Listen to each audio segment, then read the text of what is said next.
जय हिंद दोस्तों, welcome to equation X, your one shot solution for NDA and Maharashtra CET mathematics where brain meets the bravery. ठीक है, brain सबके पास है, ब्रेवरी तो हमें एनडीए से मिल ही जाएगा, लेकिन इंडिया ऑफिसर बनना है तो भाई साहब तुम्हें सबसे पहले ब्रेव होना चाहिए। क्या तुम उतने ब्रेव हो? बोलना मेरे को। ठीक है, ये सिंपल इक्वेशन है, मैथ्स का रिस्पॉन्सिबिलिटी मेरा है और मेरा कोई भी कोर्स पेड नहीं है। मुझे अपने आप को साबित करना है। तुम लोग के साथ मिलके एनडीए और महाराष्ट्र सीटी फोड़ेंगे। 12 तारीख अप्रैल का बुक हो चुका है मेरे लिए और उसी के आसपास महाराष्ट्र सीटी रहेगा।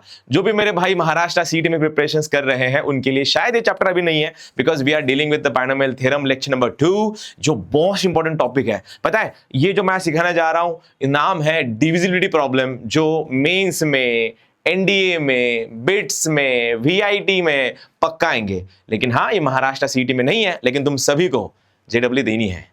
तो let's get started because we are here to learn maths. Okay, so basically हमने कल देखा था बायनोमियल थ्योरम मींस दो इक्वेशन। अगर मैं बोलूं a प्लस बी का पावर n, कल का लेक्चर हमने देखा था इसकी कितनी टर्म्स खुलेंगी।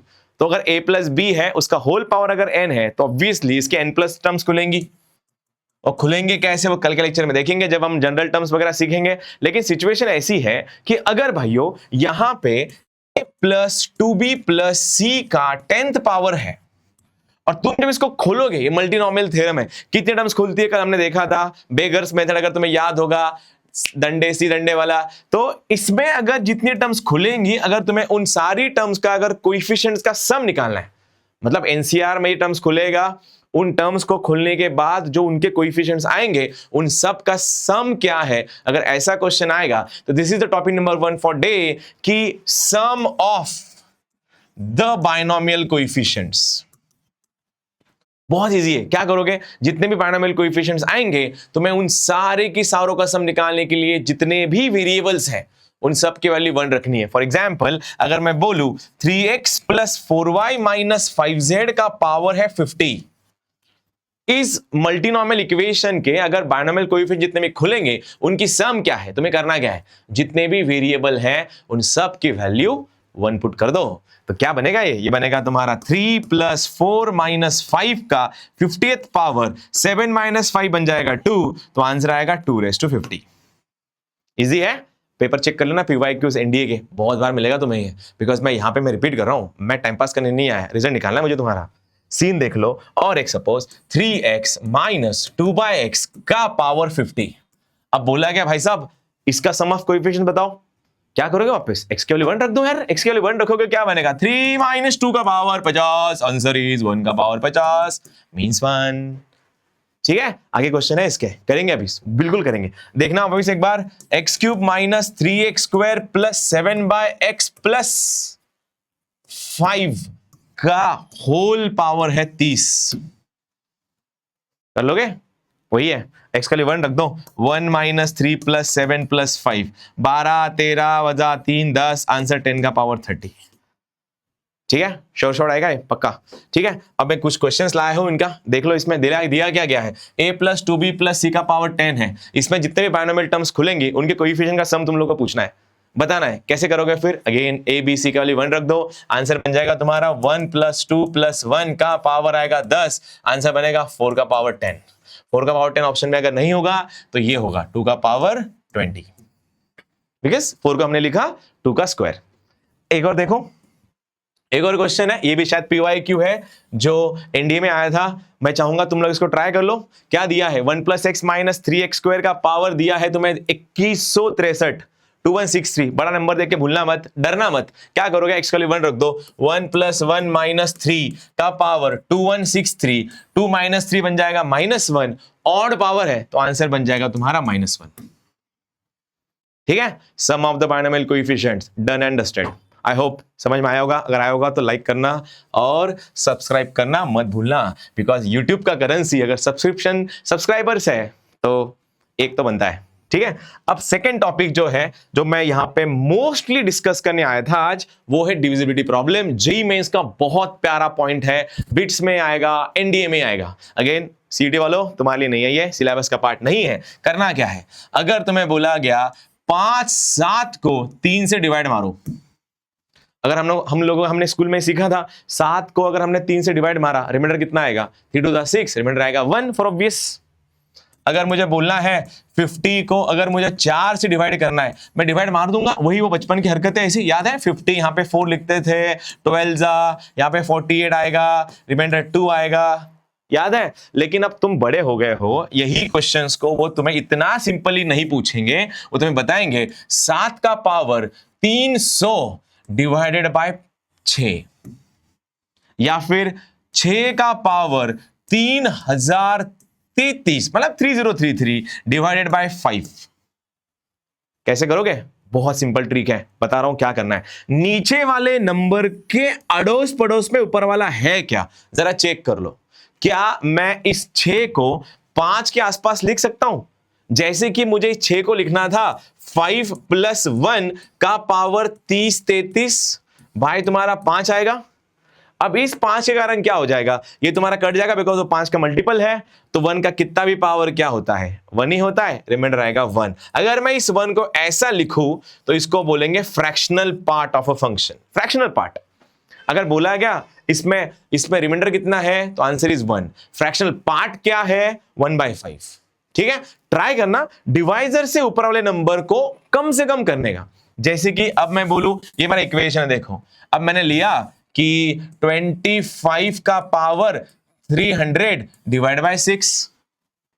अब 25 तो 6 के पावर के 6 के अड़ोस पड़ोस में नहीं आता, लेकिन क्या 6 का कोई मल्टीपल है जो 25 के आसपास आएगा? बिल्कुल, 6 4 कितना होता है, 24। तो मैंने इस 25 को लिखा 24 + 1 का 300 पावर बाय आएगा 6, और जितने भी 24 के टर्म्स खुलेंगे वो सारे के सारे 6 के मल्टीपल है, तो ये पूरा कैंसिल हो जाएगा और आंसर आएगा 1 का पावर 300, और 1 का पावर 300 कितना होगा, 1 ही आएगा आंसर तुम्हारा। ठीक है, इजी है, लाइक कर देना।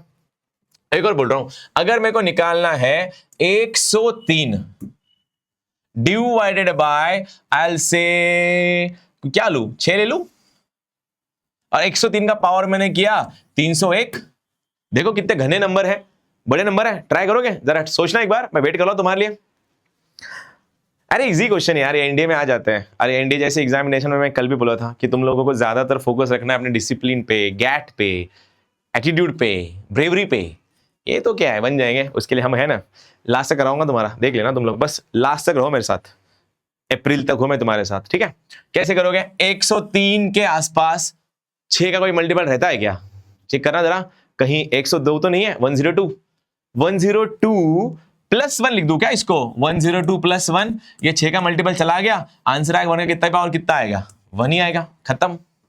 लेकिन हर बार इतने सिंपल क्वेश्चंस नहीं आते, कभी कभी तुम लोगों को कुछ अच्छे क्वेश्चंस दिए जाते हैं, उन क्वेश्चन को सॉल्व करने का नया तरीका सिखा रहा हूं। दिस इज द लेक्चर, इसमें बहुत सिंपल बनेंगे। आज मैं तुम्हें सिखाना जा रहा हूं टोशेंट मेथड। ये बहुत कम लोग को पता है कि टोशन मेथड को कैसे यूज करते हैं। बहुतों को टोशन ही नहीं पता, बिकॉज ज्यादातर ये यूपीएससी में यूज होता है, जहां पे एसएससी वगैरह एग्जामिनेशन में ज्यादा यूज होता है। करोगे कैसे, बस इतना देखना, डिवाइजर जो है, डिवाइजर जिससे तुम डिवाइड करने वाले हो, अगर वो प्राइम है, प्राइम नंबर, अब प्राइम नंबर कौन कौन से हैं, जो जिनका मल्टीपल नंबर खुद और 1 होता है, वो प्राइम नंबर है सारे के सारे। अगर डिवाइजर तुम्हारा प्राइम है तो उसका टोशेंट आएगा n-1। ठीक है, अगर 5 है, 7 है, 11 है, 13 है, इनके टोशन अगर निकालने हैं तुम्हें तो उनमें से -1 कर देना। 5 का टोशन आएगा 4, 7 का आएगा 6, 13 का आएगा 12 एंड सो ऑन। तो करोगे क्या, अगर तुम्हारा नॉट प्राइम है, नॉन प्राइम, तो क्या करोगे, उसको फैक्टराइज करना, प्राइम फैक्टराइज करना उसको। जैसे कि अगर मैं बोलूं क्या 12 एक प्राइम नंबर है, तो आंसर नहीं, 12 प्राइम नंबर नहीं है। तो कैसे करेंगे, 12 को प्राइम फैक्टराइज करो। थोड़ा नीचे हो गया, थोड़ा ऊपर लिख लेता हूं, मैं यहां लिख लेता हूं। अगर 12 को मेरे को लिखना है, 12 का लिखूंगा मैं 2 × 2 × 3। तो कौन कौन से प्राइम नंबर यूज किए मैंने, 2 यूज किया और 3 यूज किया। तो जिनको मैंने यूज किया उनको नीचे लिखो और उनका एक माइनस ऊपर लिखना, मल्टीप्लाई में 12 कर दो। तो 3 2 बनाइए तुम्हारा, इसका टोशन आएगा 4। अगर मैं फिर से एक बार करा रहा हूं, थोड़ा फास्ट अगर हो गया देखना, अगर मुझे 30 का टोशन निकालना है, टोशन का यूज क्या है आने वाले लेक्चर में आने वाले टाइम में समझ में आएगा। 30 का पहले तो टोशन बताओ। 30 प्राइम नंबर नहीं है, फैक्टराइज करो। 6 × 5 आएगा, 6 को मैं तोड़ूंगा 2 × 3 से। तो कौन कौन से नंबर मैंने यूज किया यहाँ पे? मैंने यहाँ पे यूज किया है 2 × 3 × 5, ये प्राइम फैक्टराइज है। 2 यूज किया है उसके ऊपर 1 लिखो, 3 यूज किया उसके ऊपर 2 लिखो, 5 यूज किया उसके ऊपर 4 लिखो, इसको मल्टीप्लाई करो 30 से। तो ये 30 तुम्हारा पूरा कैंसिल हो जाएगा और जो बचेगा वो तुम्हारा टोशंट है। टोशन कितना है? 8 है। अभी बोल रहा हूं अगर प्राइम नंबर है एक माइनस कर लेना, प्राइम नंबर नहीं है उसको प्राइम फैक्टराइज करना, प्राइम फैक्टराइज को मल्टीप्लाई करके टोशन मिल जाएगा। ये क्यों कर रहे हैं हम लोग? ये इसलिए कर रहे भाइयों कि जब भी ऐसा क्वेश्चन आएगा 5 का पावर 99 डिवाइडेड बाय 11, अब देखो 5 के मल्टीपल में ऐसा कोई है ही नहीं 5 के पावर में जो 11 के आसपास आए। हाँ तुम 125 कर सकते हो जो 121 के आसपास है, लेकिन सबसे बेस्ट मेथड बोल रहा हूं, सिखा रहा हूं torsion method. 11 is a prime number, उसका टोशन आएगा 10। तो करना क्या है, जो भी टोशन आएगा उस टोशन ने फंक्शन के पावर को काटना है, और जो कटने के बाद जो रिमाइंडर आएगा तुम्हें वो रिमाइंडर यूज करना है। अगर मेरे यहाँ पे 10 है तो 10 से इस 99 को काटो, और 10 से अगर 99 काटोगे रिमाइंडर कितना आएगा तुम्हारा? 10 तक चला जाएगा, 9 आएगा, तो आंसर बनेगा 5 का पावर 9/11। आगे सॉल्व करना है तो 11 के मल्टीपल में कोई है जो 5 के पावर में आएगा? मेरे हिसाब से 5 के पावर में 25 आएगा, 125 आएगा एंड सो ऑन। तो मैं क्या कर रहा हूं, इस 5 को लिख रहा हूं 5 × 5 का पावर 8/11। थोड़ा हार्ड जा रहा है क्वेश्चन, थोड़ा ज्यादा ट्रिकी ले लिया मैंने, अगला क्वेश्चन आसान लेता हूं, ठीक है, समझने में आसानी जाएगी। अब ये 5 को मैं लिखूं 5 × 5 का स्क्वायर का चौथा पावर, नीचे 11 आया, 5 का स्क्वायर हो गया तुम्हारा 25 -4 25 आया यहाँ पे, उसका पावर आएगा तुम्हारा 4, ये मल्टीप्लायर में 5 तो चल ही रहा है अपॉन 11। इस 25 को मैं लिख रहा हूं, देखो इस 25 को मैं लिख रहा हूं 22 + 3। अब ये 11 का मल्टीपल आ गया है तो कट जाएगा। अब तुम्हारा आंसर क्या आया? 3 का पावर 4, तो 5 × 3 का पावर 4 कितना आएगा? 81/11। 11 से काट दो, यहां पे रिमाइंडर आएगा 11 7 रिमाइंडर आएगा 4, 5 4 20, 20 को 11 से डिवाइड मारो, रिमाइंडर आएगा 9। थोड़ा ट्रिकी था, थोड़ा जेई वाले पॉइंट ले लिया मैंने, थोड़ा सस्ता देता हूं, ठीक है, उसमें समझा देता हूं। ये क्वेश्चन आते देखो, ये जेई के पीवाईक्यू से कुछ, मैं तुम्हें चाहूंगा तुम ये ट्राई करो। ट्राई करो क्या? 2 मिनट दे रहा हूं। 3 का पावर है 2002, देखो 3 का पावर 2022/5, ट्राई कर लो, बन जाएगा यार, ट्राई तो करो। 3 है। अब ये 5 इज प्राइम नंबर, उसका टोशन क्या आएगा? 5 प्राइम नंबर है, उसका टोशन आएगा 4, तो 4 ने इसको काटो, 4 ने काटा 2020 तक पूरा पहुंच जाएगा, रिमाइंडर आएगा 2, आंसर बनेगा 3 का स्क्वायर दैट इज 9, 9/5, रिमाइंडर आएगा 4। इसलिए टोशन यूज होता है, बड़े बड़े नंबर अगर काटने हैं ना तो टोशन यूज करना पड़ता है। देखो अगर कोई क्वेश्चन अच्छा है ये ट्राई करेंगे, देख लो क्या दिया है इसमें। तो बेसिक क्वेश्चन है, 51 का पावर 25 है और उसमें डिवाइड बाय तुम्हें 13 करना है। कैसे करोगे? इसमें टोशन की जरूरत नहीं है, बिकॉज 13 का मल्टीपल होता है 52 जो 51 के आसपास है। तो कैसे लिखोगे इस 51 को? इसको लिखना 52 - 1 का पावर 25, जो 13 से आएगा ये कटेगा पूरा, तो -1 का 25th पावर आएगा -1, लेकिन तुम सब जानते हो remainder can not be negative, तो जो भी तुम्हारा -1 आया उसको डिवाइजर में रीएड कर लो। तो -1 कर यहाँ पे ऐड किया, आंसर आएगा तुम्हारा 12।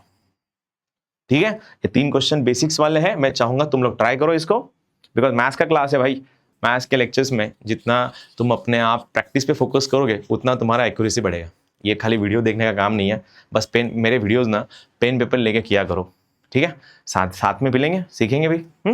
चलो ये रहा, अब देखो 3 है यहाँ पे, काटो इसको, 33 से काटो इसको, 10 से काटो इसको, आंसर ये तो सबसे सस्ता चीज था। 39 को लिखना था 40 - 1 का पावर 22, ये 10 का मल्टीपल है, माइनस का इवन पावर +1 आएगा, आंसर आएगा इसका 1। हाँ, अगर मेरे को इसका रिमाइंडर आया 1, अगर फ्रैक्शनल पार्ट पूछा जाता तो आंसर आएगा 1/10। कुछ क्वेश्चंस दे रहा हूं, अगेन ट्राई करो ऐसे। ये तो अपन ने अभी बना लिया, ये एक क्वेश्चन है देख लो, 7 का पावर 2022 डिवाइड बाय 5 किया, तो कैसे करोगे? 5 इज अ प्राइम नंबर, इसका टोशन आएगा 4, 4 ने काटो इसको, रिमाइंडर आएगा 2, ये बन गया तुम्हारा 49। क्योंकि 2022 को अगर मैंने 5 से काटा रिमाइंडर 2 आएगा ना, रिमाइंडर अगर 2 आ गया तो 7 का स्क्वायर बन जाएगा। 7 का स्क्वायर कितना होता है? 49। यहाँ पे देखो प्लस, ये चेक कर लो क्या आएगा, ये 4 है। कैसे लिखोगे 4 में? फिर देखो इसको भी 4 से काट दो, रिमाइंडर आएगा इसका भी 2, 3 का स्क्वायर आएगा 9, 49 प्लस 9 बन जाएगा 58, 58/5 करना था तुम्हें। कर लो यार, रिमाइंडर कितना आएगा? 55 तक हम पहुंच जाएंगे, रिमाइंडर 3 आएगा मेरे हिसाब से। देख लो कितना इजी है, ठीक है। रिमाइंडर थ्योरम और सम ऑफ द पॉलिनोमियल कोएफिशिएंट्स बहुत आसान है।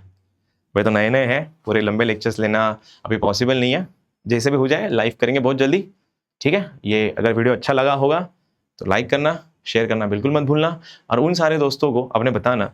सच में मैं उन लोग की हेल्प करना चाहता हूँ जो सच में अटके हुए हैं मैथ्स में, भले वो नेशनल डिफेंस एकेडमी की एग्जामिनेशंस हो या महाराष्ट्र सीटी हो। आई नो बहुत से जेई के बच्चे हैं जिनकी प्रिपरेशन अभी थोड़ी बहुत 19-20 हो रही है, उनके लिए भी MST CET बहुत बड़ा प्लेटफॉर्म है, उसको हल्के में मत लो।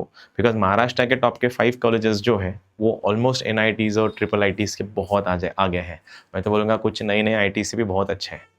बस प्रॉब्लम यह है कि तुम्हें तुम्हारा विजन, ड्रीम और टारगेट तीनों पता होने चाहिए, कि ऐसा ना हो कि तुम उस भीड़ में हिस्सा बन गए हो जो भीड़ बस भाग रही है भाग रही है भाग रही है। वो मैं तुम सबसे नहीं चाहता, ठीक है। मैं तुम्हारे साथ हूँ, ये मेरा वादा रहा। फिर से मैं बार बार बात इसलिए कर रहा हूँ कि आई मीन इट यार, आई मीन इट। मुझे बहुत लोग की हेल्प करनी है। ऑफलाइन कोचिंग सेंटर में अच्छा खासा नाम कर चुका हूँ, 10 साल से हूँ। अब इस प्लेटफॉर्म पे अगर नाम कमाना है तो मुझे तुम्हारे रिजल्ट्स की ज़रूरत ज़्यादा है और तुम्हें मेरी गाइडेंस की। We have a deal, I will give you the guidance, you give me the result, ठीक है। तब तक जय हिंद।